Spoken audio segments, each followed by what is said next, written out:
My name is Alera Helena, and I'm from GUAP magazine. It's nice Hello. to meet you here Hi. today. Do you mind just introducing yourselves and your characters that you play in the Strays? Sure. I'm Ashley Madekwe, and I play Neve, also known as Cheryl in The Strays. I'm Jordan Myrie, and I play Marvin, also known as Carl in The Strays. Perfect. So my first question for you guys is, what were your initial reactions once you knew you were casted for this story? I was terrified because I found the prospect of the role very daunting, but then excited to get stuck in. It was like a real undertaking, but I enjoy that. Like, I enjoy the prep aspect of acting, like the research and the development of the emotional through line. I love that stuff. So that by the time you get to set, you're just like free to play. Yeah, definitely. As excited, buzzed to explore it and create the story. When playing your characters, would you say that you had any type of connection with them?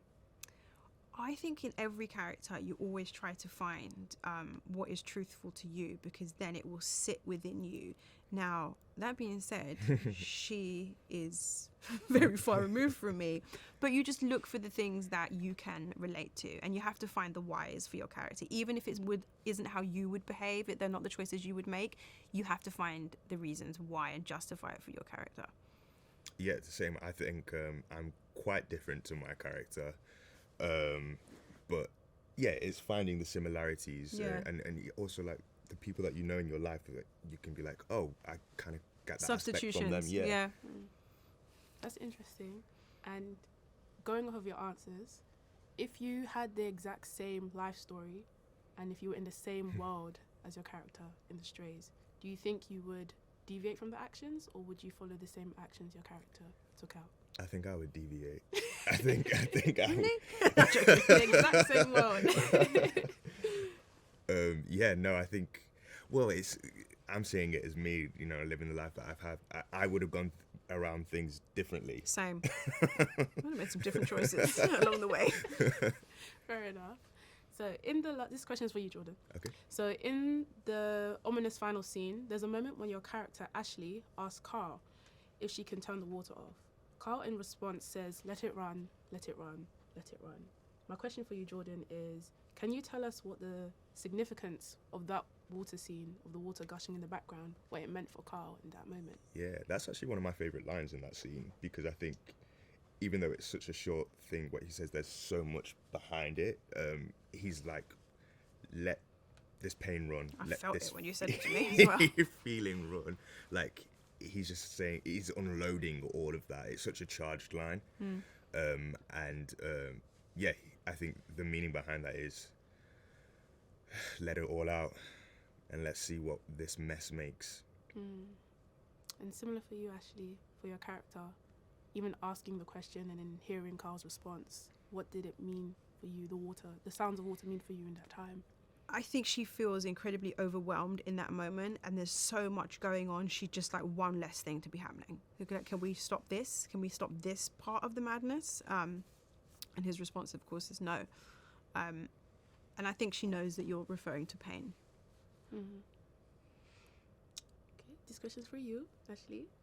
On 2 occasions before exiting the front door, your character stares poignantly at herself in the mirror. My question for you is, what is going through your character's mind at those 2 different doors and those 2 different mirrors? What is she saying to herself? I think both times she's confronting herself. I think in the first occasion she's bolstering herself, psyching herself up that you can do this, because she's running from trauma, she's running from pain. And in the second occasion, I think she's confronting herself and asking herself if she can live with this choice a second time. And ultimately, Neve always puts herself first. The film deals with an array of culturally significant themes, such as colorism, classism, white suburbia or white flight, and detaching from one's blackness. In your own words, how would you sum up the cultural significance and relevance of this film today? Well, I think it's, there's a lot that's happened over the past 5 years that I think has raised conversations about the black experience and you know, our place in society. And I think, you know, this film really touches upon a lot of those things, like identity as well, and then the things you just mentioned.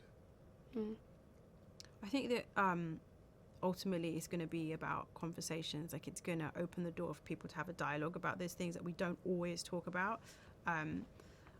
The conversation about colorism and heritage and identity and imposter syndrome. I think that's what Nat wants to happen, is that we'll have conversations about it. I don't think he wants to dictate what the message is per se, and I don't know if there is one message from the film, but the themes are definitely there. And my last question for you guys today would be, can you offer a word of advice for emerging actors who want to partake in similar productions? Oh, yeah. I think the best thing about acting is enjoying yourself. I think definitely, like, you know, when you're young as well, growing up through trying to do this, you've got to have fun. You've got to make sure you enjoy it, because it makes the job so much easier.